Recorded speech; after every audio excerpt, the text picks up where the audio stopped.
Eerie encounter with boy and his rock. This happened years ago, but after reading through the other stories on here, it seemed like a good fit. At the time, I was in my early 20s, and I had come down with a horrible flu and sinus infection of some sort. I was in college at the time, and my doctor was in the health building at my school. I didn't have a car, so I had to bus and train to my appointment, which was probably a 20 to 30 minute trip from where I lived. Just to make it clear how sick I was feeling, I nearly blacked out on the train on the way there, and I had to hop off the train to sit down. The one I was on had no empty seats, and rest until I was well enough to get on another train. Basically, I was feeling very congested and spacey. The story begins when I was on my way back from the doctor's appointment. I was on another train and had been zoning out. This time I had a seat, and because I was still feeling awful, I remember staring off into space, and at one point noticing a couple sitting across from me. I got to my station and exited the train. The station has either an endless staircase or a very old elevator that you can take to get upstairs. It only goes up a couple floors, but either option takes at least 2 to 3 minutes. I chose the elevator and got in with a woman and a young boy. I suddenly hear someone saying something and notice that the boy is talking to me. I look over at him and probably say something along the lines of, "Huh?" And he's staring at me and repeats, "Why are you staring at me on the train?" I was very confused, as I had not been coherently staring at anything or anyone on the train. I said, I wasn't. I remember noticing a couple on the train, and I don't even remember seeing you. I've had a bad cold right now, so I might have zoned out and stared at you. I'm sorry." Just to give a description of this boy, he has to be somewhere around 12 years old. He was very young, very scrawny, Asian, very Asian, wearing glasses. He looks somewhat nerdy and is the least threatening visual you could think of. I remember after the incident explaining to friends that he looked like the kind of kid you'd see in a bookshop reading books on the ground for hours at a time. After saying that to him, he then got this weird smirk on his face and replied, "No. I saw you staring at me. See? I was gonna hit you with this rock." He then proceeds to pull a huge, jagged rock out of his pocket, probably a little smaller than a cell phone. This obviously catches me completely off guard, and I remember even wondering if I was imagining all of this because I was feeling so insane from being sick. I then begin to panic and look over at the woman in the elevator with me, hoping to God that she's overhearing this entire conversation and can help me out if he tries to hurt me. When I look at her, however, it's very clear that she doesn't speak English and has no idea what's happening. We're getting closer to the top floor, and I'm trying to think as best as I can of a next step or a way to defend myself. I figure that if I can just make it to the top floor, there will be train station employees and more people around, and I could run for it if needed. I again started to him, Okay, well, like I mentioned, I'm not feeling well. I didn't mean to stare at you. If I did, I'm sorry. It wasn't intentional." He replies, "Oh, okay," and doesn't say another word, but keeps the rock in his hand. We get to the top and the doors open, and I make absolutely sure to let him exit the elevator first. Ultimately, nothing happened and I never saw him again. I immediately called my boyfriend, shaken and feeling super freaked out. I ended up not reporting anything because it seemed insane, and I felt like shit and just wanted to get home and still had one more bus to catch. I kept an eye on him while I waited for the second bus, and he ended up catching a different one across the street. To this day, it was one of the weirdest, most unsettling occurrences I've accidentally wandered into.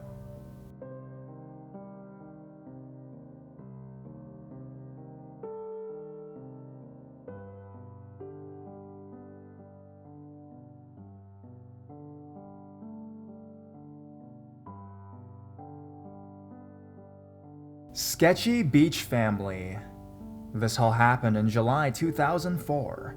I was 12 years old at the time, and my parents brought me to Kona, Hawaii, the Big Island. Needless to say, that was an amazing time, and it's just about the last place you'd expect something creepy to happen. That is, until the second to last night there. My parents and I were tossing around a ball in the ocean when I overthrow my dad, and a kid my age catches it. We invite him to join in, and after a while, my parents get tired and go back on the beach while me and him, Jason, stay in playing. A woman that appears to be his mother is walking around taking pictures of us over and over, and when my mom tries to start a conversation with her, the woman completely ignores her. Turns out Jason lives in Los Angeles and is headed back tomorrow just as we are. Once it gets dark, we go back on the beach and don't see Jason's mother anywhere. After searching all over the beach, We head back to the hotel. To clarify, the hotel is directly behind the beach with a pool and bar in between. You can vaguely see the beach through palm trees depending on which floor, but certainly not your child. We take Jason up to his room to see if his mother is there, and he says hello to a man on the way up as if he knows him. My mom asks if the man is his dad, and he says no, as his father ran off 5 months after he was born. We knock on the hotel door several times, and we can hear the TV on, but no one answers. We're all hungry, so we go down to the lobby to use the phone. He calls up to his room and leaves a message that we're going to downstairs restaurant to eat. So we have buffalo wings and soda, and we talk about SpongeBob, Ed and Eddie, etc. He seems like any other kid. It was a bit strange, though. When we were in the ocean and lost one of our floats, he went swimming after it way too far, and my dad called him to come back. Otherwise, who knows how far he'd have chased it and probably drowned. Now it's been at least 3 hours since we saw any sign of his mother. Until we head back up to the lobby, she's there by the concierge, screaming at us that she called the police, knowing how crazy this was. My dad called them as well. They arrive rather quickly and we tell our story.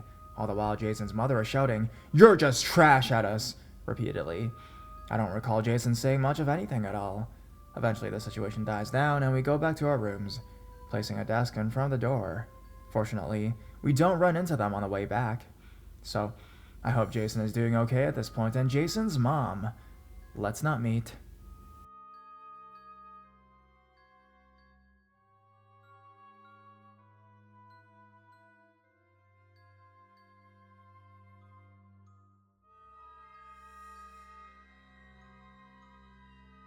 Locust Streets. Here are a few incidences of the first 10 years of my life living in the ghetto in the 1980s. When you are a little kid, you really don't fully understand the pure evil in this world. The troubles of Locust Street started when I was 5. We lived on a tiny street in the ghetto in CC, houses very close together, cars parked on both sides of the streets, and certainly not enough room for big semi-trucks barreling through. But yes, we had those. They were a slew of kids my age that lived in my neighborhood, and we used to do the whole beep your horn with the whole arm action going on. One of these drivers takes a look at our 5 to 9-year-old selves and screams, "Which one?" and drives off. Fast forward a few years to the time a next door neighbor guy gets in a drunken fight in the middle of the street and gets stabbed to death. As police and ambulance arrived, the guys that lived across the street were about 15 at the time, and were saying that song 911 is a joke by Public Enemy, so my dad proceeds to start yelling at them. The next summer we had someone jump our fence and stole our clothing that was hanging on the clotheslines. Fast forward to the next year when Creepy Al and his band of merry misfits moved in next door. Every single night, he was outside till all hours of the early AM tinkering and banging. One night around 10 p.m., my dad was outside just making sure his car was locked, and a few cops drove by. My dad was walking in through the front door, and he heard rustling in our bushes. When he went to check it out, there was Creepy Al hiding in the bushes. My dad yelled at him and kicked him off our property. The next night, he was found inside my best friend's house in a crawl space, again hiding from the cops. Apparently, this guy would steal cars and get them for parts to sell. He even offered my dad tires once. My best friend's mom left her car door unlocked one night, and when she went to go to work the next day, there was an old crazy lady in her car saying, "To the bus! Take me to the bus!" The final straw was when I was 10 years old.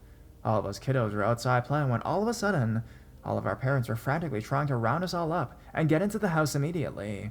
Okay, weird. Once in the house, we were told to go play downstairs. Being the nosy kid I was, however, I snuck to the top of the stairs to listen to my mom and aunt talking about a creepy stranger that was found in the woods behind my house that was naked and jerking off. We moved shortly after that, and I'll tell you, all of these experiences has truly opened my eyes to a part of humanity that any 5 to 10-year-old kid should never know about.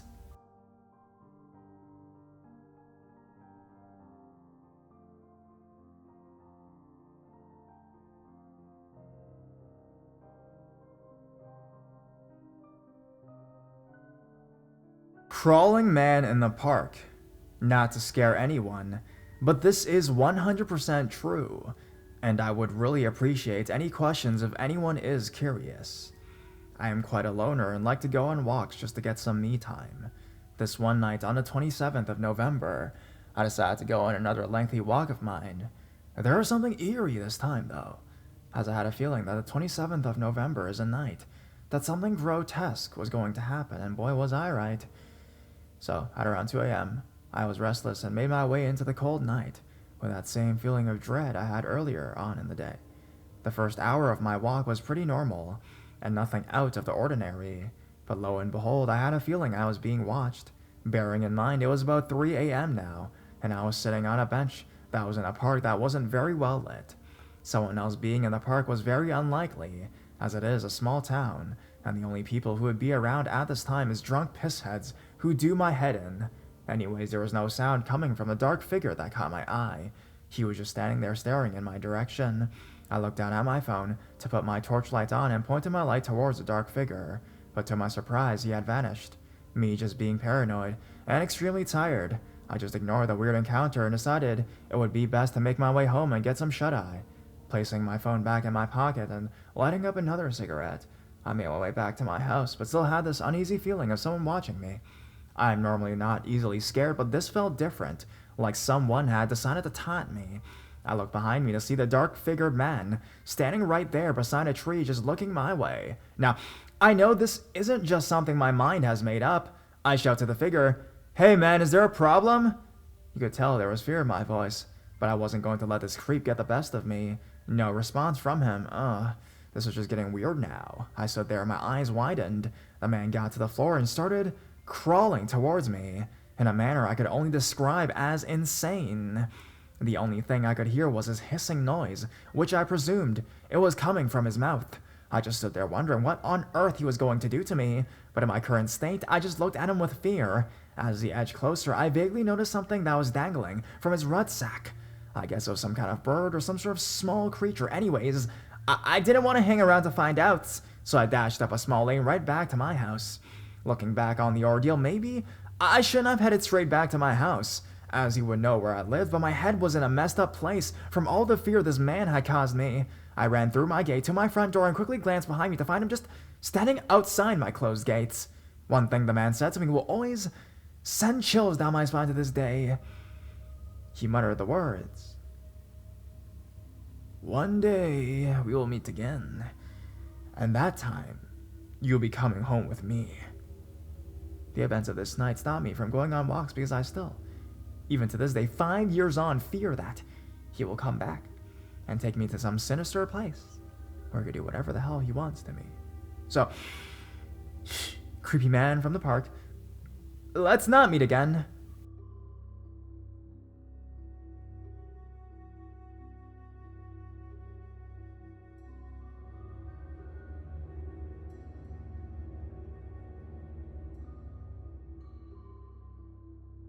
Man on the prowl at a yoga retreat in Thailand. Last year in May 2016, I was at a yoga retreat in Koh Phangan in Thailand. It was a small but well-known yoga and detox center that was located near the water. The main center consisted of a totally open-air restaurant and lounge, which faced the water, and a yoga shala. There were some bamboo hut rooms further to the back of the restaurant. The yoga center and restaurant were completely open to the main road, as there were no doors or gates at the center, meaning anyone could walk through it day or night. It appeared to me that the center must have expanded at some point, because after checking in, as I was being led to my room rather than going to one of the bamboo huts behind the restaurant, I was led past that. Across the main road, there was an open area surrounded by forest and trees. In this area, they had built a further strip of connected rooms, probably a block of 6 to 7 rooms, and mine was the one at the very end. The path that continued past my end room has lots of trees, bushes, natural vegetation, etc. I recall being disappointed that my room was so far from the center, as it really did feel like I was on a separate property, although in reality, it was probably a 5-minute walk. An issue I had with the yoga center was how dark it was at nighttime. There were no lights on the path that led to my room, and I feel uncomfortable walking there at night, as it felt very isolated and open. Also, even the main center's open area restaurant area, it was dimly lit, and the place would be totally deserted after 9 p.m. My first night, I thought I'd hang out in a hammock and listen to the waves crash, but as people left the restaurant area, and I was the only one left in this dark open space, I suddenly felt very vulnerable. The space was very open, No security guards, and I recall feeling strangely unsafe. I'm not one to be generally scared or to feel unsafe, but I felt it then. I didn't make a big deal out of it, just got out of my hammock and trekked back to my room. However, I did avoid the restaurant area at dark once people had left. As it was a yoga and detox center, most people were in their rooms by 9, so although I didn't go to bed early, there were no open or communal area at the center other than the restaurant for me to hang out in, so I just go to my room. While I would like to have hangouts in the restaurant by the water, it just felt too deserted and open at nighttime. On the third night there, I decided to have a cigarette at about 10 p.m. The center itself was non-smoking, although I did question whether I could smoke outside my room, since it was technically so far from the actual center. But not wanting to break any rules, I walked about 40 feet down the path from my room to smoke. It was while I was smoking that I saw the man to my right. He was a small Thai man wearing a white shirt, and he was looking at me. I decided to smile at him, and he smiled back. Then he started walking towards me until he was standing next to me. I thought it was odd, but that maybe he was just another friendly local. Although alarm bells were starting to ring, but this was strange. I said hello in Thai, and he did as well, but beyond that he didn't speak English, and I don't speak Thai. Until his arrival, I had been staring at the beautiful full moon, so I pointed the moon out to him. After that, I didn't know what other interaction I could have with this man, and thought it best that I get back to my room instead. I turned to him and said bye and turned to leave. When I did this, he quickly grabbed my right forearm and placed a strong grip on it. I pulled my arm back, but he held tight as his grip hardened. As I mentioned, this was a small man, and I'm a 5'9" female who weighed probably like 165 pounds at the time. Although I've never gone in a fight in my life, I felt that unless this man had a weapon or knew some kind of martial arts, I could hold my own. As it dawned on me that this man was not letting go. In fact, he was gripping my arm in a way no one with good intentions ever would. I knew I had to get out of there before the situation escalated into something I could not imagine.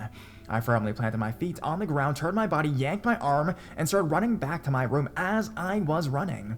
I thought, if I run right into my room, he'll know where I'm staying, thankfully. I saw that my neighbor, Klaus from Germany, has lights on still. I started calling, Klaus, can you come outside? Klaus opened the door. As I got to his room, I stopped running, turned back, and the man was gone. I told Klaus what happened, and he spent some time making sure I was alright before I went to my room. I was a little shaken, but also thought that perhaps it was nothing. Maybe the guy was just trying to be nice and grab my arm to point out the stars or something. I don't know. In the aftermath, I downplayed the significance of it. I thought maybe I was just making a big deal out of nothing, I guess, though I did know not to smoke out there at night. 2 days after this incident, I see Klaus in the morning, and he tells me that the man who frightened me also scared another woman last night. I was shocked and asked who. He said Tammuz, a beautiful 24-year-old Israeli girl who had just arrived. I found Tammuz and asked her what happened, explaining what had occurred to me. She told me that last night, she had been sitting in the open-air restaurant at around 10, messaging someone on her phone. The place was empty as usual except for her, a teeny tiny woman who weighed probably 90 pounds. She looked up at one point and saw this Thai man standing kinda hidden in the restaurant watching her carefully. She immediately felt uncomfortable but went back to her phone. As she did this, she could see him quietly moving closer to her. She said that right away she felt danger and knew she was in an unsafe situation with this man creeping up on her. I asked her what she did. Tammuz said that she recalled her training from the Israeli army, and when he was about 10 feet from her, she stood up, making herself seem as big as possible. She showed me how she stood, shoulders back, chest forward, and arms firmly to her side but away from her body. She had a thick glass mug with her at the time, and she held this firmly in her grip. She did not raise the mug, but made it visible and clear that she would use this thick glass mug as a weapon if needed. She said that as she took the stance, she looked directly at him and shouted, "Stop!" She said the man stood there looking at her for a few seconds as she held her position. She was a tiny woman taking a strong offensive, rather than a defensive body posture. He then turned and walked away. Tammuz quickly gathered her stuff and returned to our room like me. She never hung out in the restaurant after dark again, unless others were there.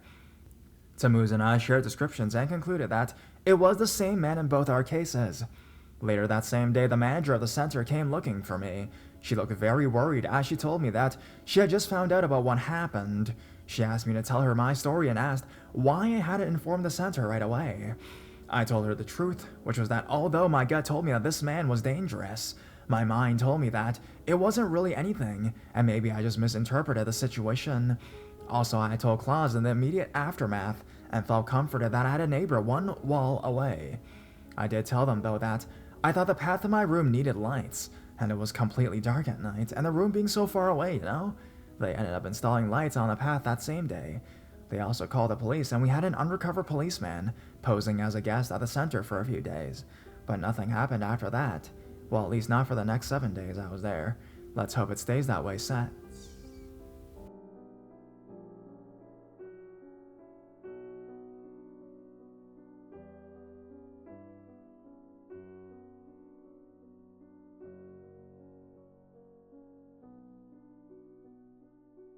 My mom escaped the hillside strangler.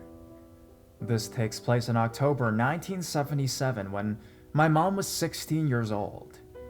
She ran away with her abusive home along with her friend Lisa.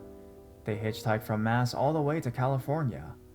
Obviously, this wasn't the brightest of plans, but given my mom's tumultuous home life and past experiences, she didn't see how it could be much more dangerous than anything she'd already experienced. They had a pretty safe and uneventful trip across the country, finding friends and many truck drivers and other travelers. It wasn't until they reached California when this encounter happens. The hillside strangler, at first thought to be one assailant, ended up being 2 men who were caught and brought to justice for 10 murders. So, my mom and Lisa end up meeting these 2 guys who were super nice to them. They crashed at their place for a few days partying, but nothing bad had come at this point. These guys tell the girls that they're going to take them to the Hollywood Hills and Sunset Boulevard to see the sights. Not being from the area, though, my mom had no idea that these areas were more crime-ridden at that point, especially considering they were supposed to be sightseeing. My mom really wanted to see where all the movie stars lived. These guys take my mom and her friend to some divey restaurant bar and get them super drunk. It's also the first time my mom is introduced to and tries cocaine. After these underage girls are now completely high and drunk, they split off into pairs and my mom's friend disappears with one of these guys. My mom is now hanging out with just one of her new guy friends. He then suggests that they can stand on the sidewalk on Sunset Boulevard in the middle of the night, and if and when a car pulls up, she should get in and direct the driver to drive across the street to this dark parking lot. It isn't really until the first and only car pulls up and she gets in that she realizes this guy is prostituting her out. Keep in mind, these guys have been nothing but kind and respectful to my young mom and friend for the past few days. Also very sadly, this type of abuse is not a new concept for her either. She gets into this car, instead of pulling into the parking lot, he keeps driving straight. My mom explains that he's gone the wrong way, so he starts driving faster. My mom moves towards the door, but he locks it, hits her, and attempts to hold her down all at the same time. He tells her she isn't going anywhere. My mom knew in her head she needed to get out of that car or she'd be dead. So, one swift move, she unlocks the door, tucks, and rolls out of the car. His car comes screeching to a halt. She sees some bushes in front of a house, so she runs to hide between them. He turned around looking for her, creeping along. His passenger side was facing where she was hiding, and she was peeking through the bushes. She saw he had a gun. As soon as his car crept by, she ran to the backyard. It was all fenced in. There was no way out, so she had to go back to the way she came. By the time she crawled back into the bushes to see if he was still around, she saw his car had gone to the end of the road and turned back around. So he passes again, and when she thought he was far away enough, she crawled out of the bushes to run. But then she sees his brake lights. Confident that he's now seen her, she runs as fast as possible around a corner, but she could hear his car, so she had to duck and hide behind parked cars on the road. As soon as he passes again, she booked it across the streets, which took her through the parking lot she was originally supposed to park in, and back to her friend. The creep did circle back again, but by then, she was with her friend and they were leaving the area.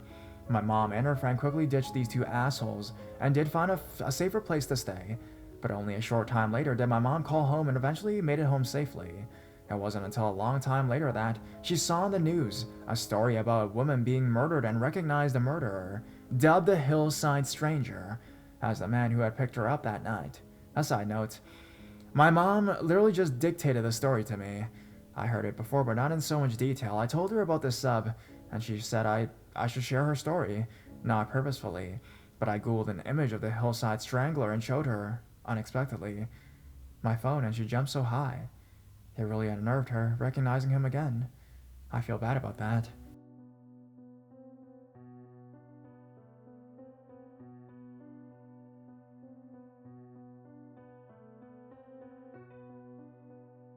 The man at the amusement park.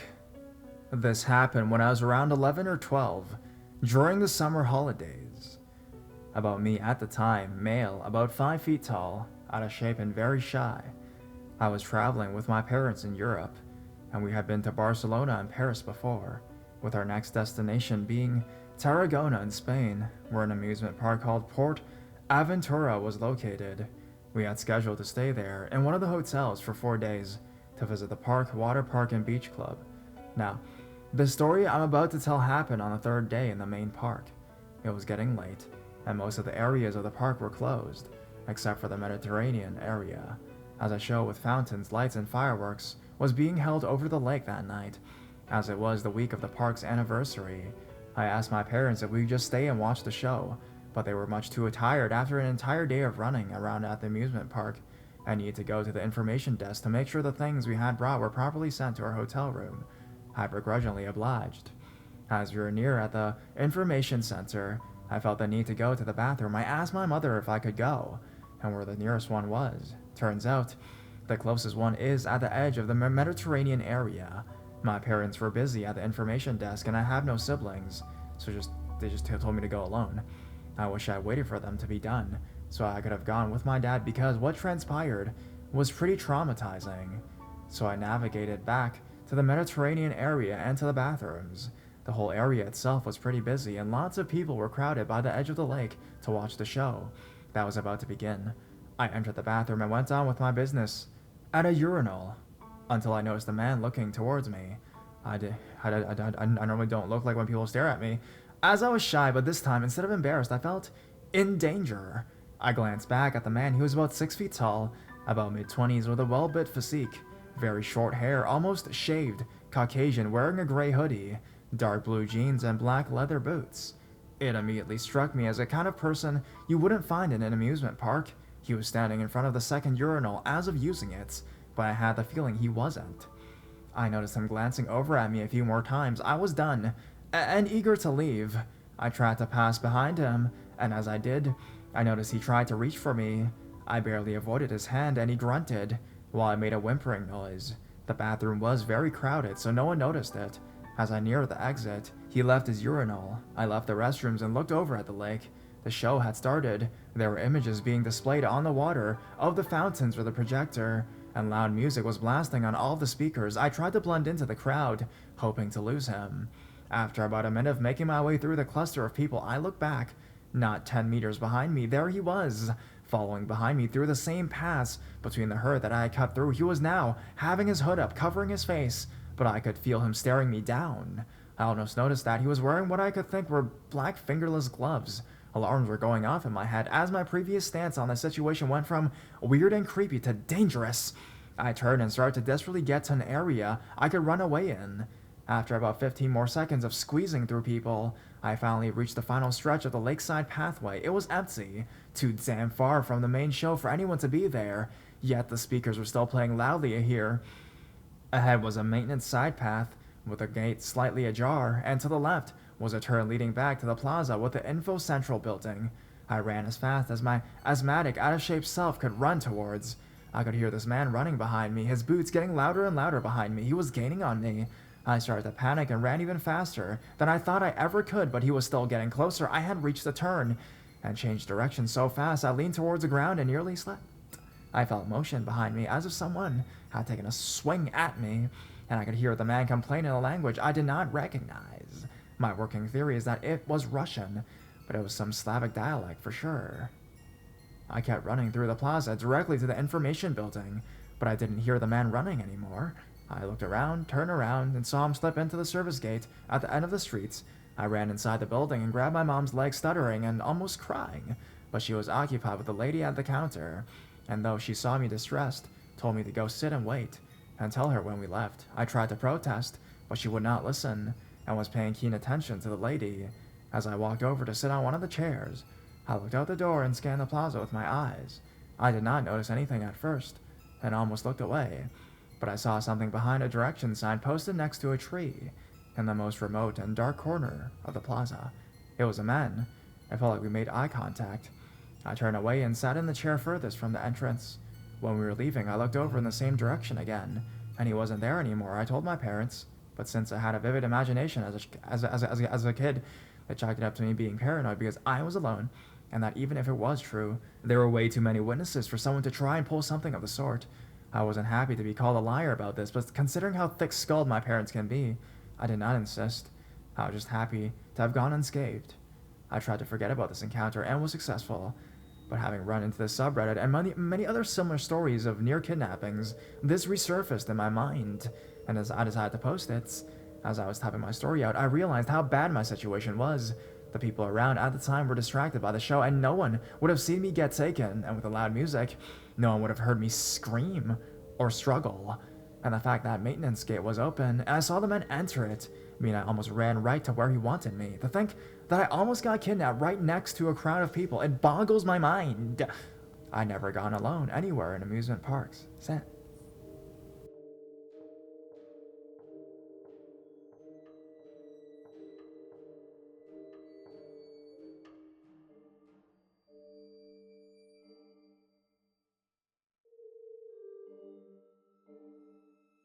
Crazy lady that offered me a ride. So I live in a pretty rural area of England. There's one fairly small city nearby, and so since everything is so spaced out, people tend to be quite friendly and welcoming, and people do things that, in larger cities or populated areas, you would never get away with. For example, I often leave my front door unlocked at night, or my bike unlocked on my lawn. It is a trustworthy place, and although crime is present, it's definitely not a big issue.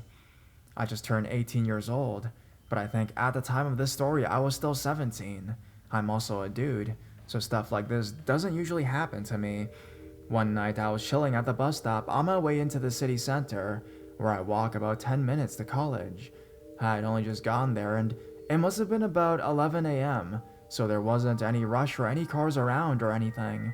After a few minutes, a car pulls up to the bus stop where I'm standing and rolls down the window. I didn't think it was weird. I often get asked for directions around where I live, so I assumed this is what they wanted. I see it's a small but very raggedy and dirty old lady driving the car, and she's alone. Her car smells a bit weird, as if she had just been driving through a swamp, but the smell was coming from the inside. I say hey and ask her if she needs anything, and she tells me she's now going to the city and asks if I need a ride. I thought that this was really odd, but I was enthroned, me being a healthy and semi-tall 17-year-old guy, and her being a tiny old lady. I remember not wanting to show how weird this all was out of respect, so I politely said, no thanks. The bus will be here soon anyways, but thank you. This is where things get a little weird, because she begins persisting and gets visibly angry. She says again that I should get in the car, and once again I just simply say no, expecting her to drive away. I began to think that maybe this lady has some kind of mental issues due to her raggedy look and weird mannerisms. At this point, she's just kind of staring at me.